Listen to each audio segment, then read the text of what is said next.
করার জন্য বের হলো। রাস্তার মধ্যে দেখলেন রাস্তাঘাটে কোনো মানুষ নাই, শুধুমাত্র চোর আছে। কিন্তু চিন্তা করলো যে আমি তো দান করার উদ্দেশ্যে বের হয়েছি, দান করা দরকার, কথা কোন ঠিক কিনা? কিন্তু এখন সমাজে অনেক মানুষ আছে ফকিরদেরকে ভিক্ষা দেয় না, সমাজের মানুষদেরকে ভিক্ষা দেয় না, এরকম আছে না নাই? আবার যদি ওই মানুষ নামাজ না পড়ে ওকে ভিক্ষা দেয় না, বলে ও বিড়ি খায়, এরকম আছে না নাই? হ্যাঁ, বিড়ি খায়, অতএব এই বিড়ি খুরকে কি দেওয়া দেবে না? কি দেওয়া যাবে না? দান করা যাবে না। অথচ আল্লাহর রাসূল বলছে তুমি যে অবস্থায় যে মানুষকে পাও, সে যদি দান পাওয়ার যোগ্য হয়, সে বিড়িখুর হোক আর মদখুর হোক, তাকে দিয়ে দাও, কারণ ওখান থেকেও ভালো হতে পারে, কথা কোন ঠিক কিনা? হ্যাঁ, আবার এমন বিড়িখুরকে দেন না যে বিড়ি খেতে খেতে মোষ পর্যন্ত লাল হয়ে গেছে, এরকম আছে না নাই? হ্যাঁ, অনেক মানুষ আছে খালি বিড়ি খায় আর বিড়ি খায়, বিড়ির টান মারে দেখতেছে ধুমা ছাড়তেছে ডাবল সাইলেন্সার দিয়ে, কারণ ইঞ্জিন জাপান ইঞ্জিন তো ছাড়তেছে ডবল সাইলেন্সার দিয়ে, বিড়ি এদিক টান দিচ্ছে ওই দিক ছাড়তেছে ধুমা, চিন্তা করতেছে আমার চাইতে আর বড় মরদ কেউ নাই। অনেক মানুষ আছে অহংকার করে, অহংকারের জ্বালায় এমন কিছু মানুষ আছে যে বলে যে তোকে মুতে দিলে ভেসে দেব, কোন তোর মতের এতই স্পিরিট আছে, হ্যাঁ, আর মতের এত স্পিরিট, ওই প্রসাব করলে মানুষকে ভেসে দেয়, মনে হচ্ছে আটলান্টিক মহাসাগরের বাঁধ ভেঙে গেছে। হ্যাঁ, এ কথা কোন? এরকম আছে না নাই? অতএব অহংকার করে দুনিয়ার বুকে চলা যাবে না। সম্মানিত উপস্থিতি, এই দানকারী তৃতীয় দিন রাত্রি বেলা বের হলো। বের হওয়ার পরে দেখে যে চোর চুরি করার জন্য বের হচ্ছে, আর আমি দান করার জন্য বের হয়েছি। বাড়ির মধ্যে রাস্তা মাঠে ঘাটে কোনো লোক নাই, তিনি চিন্তা করলেন চোরকেই দিয়ে দিব, চোরের হাতে দান করে দিলেন। এই ব্যক্তিটা যখন ঘরে ফিরে গেলেন, ঘুমের ঘরের মধ্যে আল্লাহ রাব্বুল আলামিন তার দানকে এত সম্মান করছে, এত মহব্বত করছে, এত কবুল হয়ে গেল। আল্লাহ রাব্বুল আলামিন ঘুমের ঘরের মধ্যে বলতেছেন, ও দুনিয়ার বান্দা, তুমি মানুষদেরকে তিন শ্রেণীর মানুষদেরকে দান করছো, আর এই দান করার জন্য আমি আল্লাহ রাব্বুল আলামিন কবুল করছি। চিৎকার দিয়ে বলুন আল্লাহু আকবার। তাহলে আল্লাহ তাআলা কবুল করলেন তার দান, কারণ প্রথম দিন দিল কার হাতে? একজন ধনাঢ্য ব্যক্তির হাতে দিল, কারণ আল্লাহ তাআলা এই দানও কবুল করলো। কারণ কি? কৃপণ ব্যক্তি, কারণ কৃপণ ব্যক্তিকে দান করলো ও জীবনে দান করে না, কারণ ওর ভেতরে এই দানের ভেতরে শিক্ষা আছে না নাই? তিনি চিন্তা করলেন সর্বনাশ, আমার থেকে বড় গরিব রে, মিসকিন, আর আমাকে এই অবস্থায় দান করলো, যা আজ থেকে আর এই কাজ করব না, আজ থেকে আমিও দান করব। চিল্লায় বলুন সুবহানাল্লাহ। তাহলে কৃপণ ব্যক্তি ভালো হসে, ভালো হসে কি হয় নাই? হ্যাঁ, দুই নম্বরে পতিত ভাইয়ের মেয়ে চিন্তা করলেন, আমার সতীত্ব বিক্রি করার জন্য, আমার লজ্জাস্থান বিক্রি করার জন্য, ব্যবসা বাণিজ্য করার জন্য ঘর থেকে বের হয়েছি, অর্থের জন্য বের হয়েছি। আর যেমন অর্থ পাইছি, অর্থ আমার পেয়ে গেছি, এই অর্থ দিয়ে আর আমি কখনো সতীত্ব বিক্রি করব না, এই অর্থ নিয়ে আর সতীত্ব বিক্রি করব না, আমি আল্লাহর রাস্তায় ব্যবসা বাণিজ্য করব। চিল্লায়া বলুন সুবহানাল্লাহ। ব্যবসার মধ্যে বরকত আছে না নাই? হ্যাঁ, হুসনি আরা লাইনে লাইনে গাছের লাইনে লাইনে লিখে রাখছে 99% পর্যন্ত ব্যবসার মধ্যে বরকত হালাল, কিন্তু এমন একটি পার্ক তৈরি করছে সারা জীবন ব্যবসা করলে ব্যবসা কবুলবি। হ্যাঁ, ওই মেয়েদের বিক্রি করার চিন্তা ভাবনা করছে, কারণ মদেরও ব্যবসা করে, নারীরও ব্যবসা করে, গাড়িরও ব্যবসা করে, কতক্ষণ ঠিক কিনা? এই জন্য আপনি আমি যদি সব কিছুই করি তাহলে তো সম্ভব না। আপনি দেখা যাচ্ছে যে টুপিও মাথায় দেন, আবার দেখা যাচ্ছে যাত্রাও দেখেন, আবার টিভিও দেখেন, তাহলে আবার নামাজও পড়েন, তাহলে নামাজ কবুল হবে? হ্যাঁ, এই জন্য যা করবেন চিন্তা ভাবনা করে করালেন। তিনি চিন্তা করলেন আর আমার জীবনে আর সতীত্ব বিক্রি করব না, এই অর্থ দিয়ে ব্যবসা বাণিজ্য করব। আল্লাহ রাব্বুল আলামিন তার ব্যবসার মধ্যে এত বরকত দিলেন, বরকত দেওয়ার কারণে আল্লাহ রাব্বুল আলামিন লক্ষ লক্ষ টাকার মালিক করে দিলেন। চিল্লায়া বলুন সুবহানাল্লাহ। তিন নম্বর অপশন হলো চোরকে যখন দান করা হলো, চোর চিন্তা করল রাত্রে তো আমি চুরি করি, আর কখনো কোনোদিন চুরি করব না, এই টাকা দিয়ে ব্যবসা বাণিজ্য করব, ব্যবসা বাণিজ্য করার বদৌলতে আল্লাহ রাব্বুল আলামিন এর মধ্যে যখন বরকত দিবেন, এই বরকত দেওয়া অর্থ দিয়ে আমিও আবার দান করব। চিল্লায়া বলুন সুবহানাল্লাহ। তাহলে দানের মধ্যে বরকত আছে না নাই? হ্যাঁ, কারণ কৃপণ ব্যক্তিও ভালো হয়ে গেছে, সতীত্ব বিক্রি করার নারীও ভালো হয়ে গেছে, এরপরে চোরও ভালো হয়ে গেছে। কিন্তু বাংলাদেশের চোরদেরকে ধরে দেখা যাচ্ছে সুশিক্ষায় শিক্ষিত করা দরকার, চোরদেরকে উপদেশ দেওয়া দরকার, কিন্তু চোরদেরকে উপদেশ না দিয়ে পেছনে বাড়ি দেয়। কথা কোন ঠিক কিনা? হ্যাঁ, যারা বিচার করে তারা হলো বড় চোর। হ্যাঁ, কথা কোন? এরাই হলো বড় চোর। কারণ কুরবানি আসলে এরা দেখা যাচ্ছে কুরবানির গোশত করছে, দাড়ি তুলিস না, কে দাড়ি তুলবে না, কে করছে না, আবারে সারা জীবন কত কি করন। অতএব গরিব মানুষ তো গরিব মানুষের হক দিয়ে দে। আর যখন ইয়া আসে, ত্রাণ আসে, সব করছে বস্তাগুলো সাইড করতে, কি কর, ওই বস্তাগুলো সাইড কর, ত্রাণগুলো আমি মেরে খাই। কোন তো ওই ত্রাণ গরিবদের মাঝে দেওয়া দরকার ছিল না কুরবানির গোশত দেওয়ার দরকার ছিল? কুরবানির গোশত আপনি কুরবানি করছেন, সব খান, সমস্যা নেই, কিন্তু যার হক তাকে বুঝে দেন। কথা কোন ঠিক কিনা? সব ত্রাণ মেরে খেয়ে লক্ষ লক্ষ টাকার মালিক, কুরবানি আসলে করছে গরিবদের হক রে, আর ত্রাণ মনে হয় বাপের হক। সম্মানিত উপস্থিতি, ছোট্ট একটি হাদিস বুঝে আসবেন।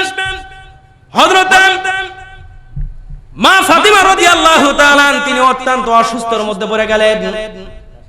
অসুস্থ মানুষের কিন্তু যখন অসুস্থ হয়ে যায়, কোন মানুষ যখন অসুস্থ হয়ে যায়, সেই সময় তার অন্তরটা বিভিন্ন খাবারের মধ্যে চলে যায়, তার মনটা চায় ভালো মন্দ খাই। কথা কোন ঠিক কিনা? হযরত ফাতিমা রাদিয়াল্লাহু তাআলা তিনি হযরত আলীকে জিজ্ঞাসা করলেন, আলী আমার মনটা চাচ্ছে কিছু ফল খাওয়ার জন্য, কিছু ফল খাওয়ার জন্য আমার মনটা চাচ্ছে, আমাকে কিছু ফল দেওয়া হোক। হযরত আলী রাদিয়াল্লাহু তাআলা তার কাছে তেমন অর্থ করি নাই, ঘর থেকে বের হয়ে চলে গেলেন ফল দাবি নেওয়ার জন্য। তিনি যখন চলে গেলেন বাজারে, ফল ক্রয় করলেন, সামান্য অর্থ করি আছে, শুধুমাত্র একটা বেদানা কিনলো। কয়টা? একটা বেদানা কিনলো। যখন বেদানা কিনে যখন বাড়িতে ফিরতেছেন, এমন সময় একজন ভিক্ষুকের সঙ্গে দেখা হলো, সাদা ধবধবে কাপড় পরিধান করা। এমন ভিক্ষুক চিন্তা করলাম, আলী যেহেতু খাবার নিয়ে ঘরে ফিরতেছে, আলীর কাছে যাওয়া দরকার। কথা কোন ঠিক কিনা? এগুলো ফকির না, এলো ফাকার। এগি ফাকার। হযরত আলী রাদিয়াল্লাহু তাআলা তার মনটাকে পরীক্ষা করার জন্য চিন্তা করলেন যে তার কাছে দেখি আমি একটু খাবার চাই, কি বলে? হযরত আলী রাদিয়াল্লাহু তাআলা আনহুকে বলল, আমি অত্যন্ত ক্ষুধার্ত, কয়েকদিন যাবত অসুস্থতার মধ্যে রয়েছি, খাবার পেটে না থাকার কারণে আমি জমিনে দাঁড়াতে পারতেছি না, শরীরের মধ্যে কোনো শক্তি নাই। আলী রাদিয়াল্লাহু তাআলা আনহু চিন্তা করলেন, ক্ষুধার্ত ব্যক্তিকে খাবার দেওয়া, কি দেওয়া? ক্ষুধার্ত ব্যক্তিকে খাবার দেওয়া। কিন্তু আমরা তো ক্ষুধার্ত ব্যক্তিকে খাবার দিই না, দরজা নক করে দিই। শহরের ফকিররা ভিক্ষাই ঠিক মতন পায় না। কথা কোন ঠিক কিনা? এরকম আছে না নাই? ফকিরদেরকে ভিক্ষা দেওয়ার জন্য অনেকে দরজা গেট 5টা বানিয়ে থাকে, এরকম আছে না নাই? হ্যাঁ, দরজা বন্ধ, দেখা যাচ্ছে মেইন গেট বন্ধ করে দেবে, আরো 2টা গেট বন্ধ করে দিয়েছে, ফকিরকে ভিক্ষা দেবে না। এরকম সমাজে আছে না নাই? হাজারো মানুষ আছে।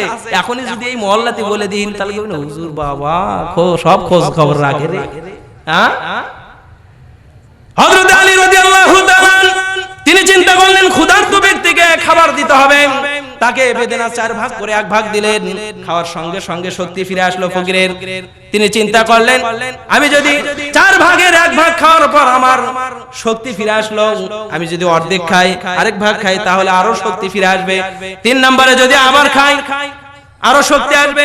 4 ভাগ যদি আমি খাই, তাহলে আরো শক্তি আসবে, পূর্ণ শক্তি আসবে। হযরত আলী রাদিয়াল্লাহু তাআলা আনহুকে বললেন, আলী তুমি যদি আমাকে এই বেদনা পুরোটাই দাও, তাহলে আমি খেয়ে আমার ক্ষুধা নিবারণ করার পর আমি পূর্ণ শক্তি পাবো, আমি আল্লাহর রাস্তায় আবার হাঁটতে পারবো, উঠতে পারবো, দাঁড়াতে পারবো, আমাকে কিছু খাবার দাও, পুরো বেদনাই দাও।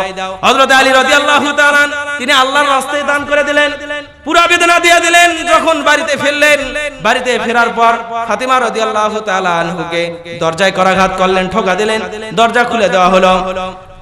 হযরত ফাতিমা রাদিয়াল্লাহু তাআলা আনহা চিন্তা করলেন, আমার স্বামীকে ফল আনার জন্য দিয়ে পাঠাইছি, এই ফল তো আমার জন্য নয়, ফল তো আনি নাই। হযরত আলী রাদিয়াল্লাহু তাআলা আনহুকে জিজ্ঞাসা করা হলো, ফল কেন দেওয়া হয় নাই? তিনি বললেন আমি ফল ক্রয় করছি। ফোন দিচ্ছে তো, এর ফোন রিসিভ করেন, বক্তার ফোন রিসিভ করেন। হযরত আলী রাদিয়াল্লাহু তাআলা কে জিজ্ঞাসা করা হলো, স্বামী তুমি কি ফল ক্রয় করো না? হযরত আলী রাদিয়াল্লাহু তাআলা আনহু বললেন, অবশ্যই আমি ফল ক্রয় করছি, কিন্তু রাস্তার মধ্যে একজন ফকিরকে দেখতে পেলাম, আমার কাছে খাবার চাইলো, আমি আল্লাহর রাস্তায় দান করে দিয়েছি। চিৎকার দিয়া বলুন আল্লাহু আকবার। হযরত ফাতিমা রাদিয়াল্লাহু তাআলা কিছু সুস্থ হয়ে গেলেন দান করার বদৌলতে। আল্লাহর রাসূল চিন্তা করলেন আমার ফাতিমা অসুস্থ, তাকে কিছু ফল দেওয়া দরকার। আল্লাহর রাসূল কিছু হাদিয়া পাঠাইলেন আলীর দরবারে। দরজায় এসে কারাঘাত করলেন, কারাঘাত করার সঙ্গে সঙ্গে দরজা খুলে দেওয়া হলো। হযরতে সালমান ফারসি রাদিয়াল্লাহু তাআলা তিনি বললেন, আলী তোমার জন্য তোমার শ্বশুর নবী কিছু ফল পাঠায়েছে, তোমাকে কিছু হাদিয়া দিয়েছে, হাদিয়াগুলো গ্রহণ করো। হযরতে আলী রাদিয়াল্লাহু তাআলা যেমন ফল গ্রহণ করবেন তিনি চিন্তা করলেন, আমি তো একটি ফল দিয়েছি, কয়টি ফল? আমি তো একটি ফল দিয়েছি, তাহলে দেখি আল্লাহ আমার জন্য কয়টি ফল দিয়েছে। তিনি ফল গুনতে লাগলেন, এক দুই করে যখন গুনতে লাগলেন, যখন দেখলেন যে তার ব্যাগের মধ্যে 9টি ফল। কয়টি? 9টি ফল। হযরত আলী বললেন, আল্লাহ রাব্বুল আলামিন কোন বান্দা যদি আল্লাহর রাস্তায় দান করে তাহলে 9 গুণ বৃদ্ধি করতে পারে না। আল্লাহ রাব্বুল আলামিন কখনো কোনোদিন আমার জন্য 9টি হাদিয়া দিতে পারে না। আল্লাহ রাব্বুল আলামিন অবশ্যই আমার দানের জন্যই যদি হয়ে থাকে, বরকত হয়ে থাকে, যদি দান যদি বৃদ্ধি হয় তাহলে 10টি হবে। কয়টি? হ্যাঁ, ফল আলী দান করছে কয়টি? একটি। চিন্তা করছে যে একটির জন্য যদি 10টি হয়, 10 গুণ যদি বৃদ্ধি পায়, তাহলে এখানে তো 9 গুণ হওয়ার কথা নয়। এখানে কয় গুণ হওয়ার কথা নয়? 9 গুণ হওয়ার কথা নয়। হযরত আলী ডাক দিয়া বললেন, ও আমার বন্ধু, আল্লাহ রাব্বুল আলামিন যদি আমার জন্য দান করার বদলতে যদি আমার দানে খুশি হয়ে যদি আল্লাহ রাব্বুল আলামিন যদি 9 গুণ বৃদ্ধি করে, তাহলে আরেক গুণ কোথায় গেল? আল্লাহ রাব্বুল আলামিন বান্দাকে কখনো 9 গুণ দেয় না, আল্লাহ রাব্বুল আলামিন দানের বদলতে 10 গুণ দান করেন। চিল্লায়া বলুন সুবহানাল্লাহ। সাহাবী চিন্তা করলো যে আলী রানা অন্তর পরীক্ষা করার জন্য একটা ফল জুব্বর পকেটে থুসি যে দেখি আলীর কেমন তাকওয়া, কিন্তু আলী তো আর 9টা ফল দেয় না। কয় বন্ধু যা চিন্তা করছে ওটাই, আল্লাহ তোমার জন্য 10টাই দিয়েছে, কিন্তু আমি একটা পকেটে থুসি তোমাকে চেক করার জন্য। এরকম লোক আছে না নাই? হ্যাঁ, আল্লাহ রাব্বুল আলামিন আপনার আমার দান সব সময় কি করেন? বৃদ্ধি করে দেন। আমি যদি আল্লাহর রাস্তায় দান করি, আল্লাহ তাআলা আপনার আমার দান কবুল করে কিয়ামতের দিন 10 গুণ বৃদ্ধি করে দিয়ে আল্লাহ তাআলা আরশের নিচে ছায়া দান করবেন। কি করবেন? আল্লাহ তাআলা আরশের নিচে ছায়া দান করবেন। এই জন্য আপনাকে আমাকে নামাজ আদায় করতে হবে। কি করতে হবে? নামাজ যদি আদায় করতে পারি তাহলে আল্লাহ তাআলা এই 7টি গুণ আপনার আমার ভেতরে আসবে। আল্লাহ তাআলা আরশের নিচে ছায়া দান করবেন। সবাই বলেন আল্লাহুম্মা আমিন। আসসালামু আলাইকুম ওয়া রাহমাতুল্লাহি ওয়া বারাকাতুহু।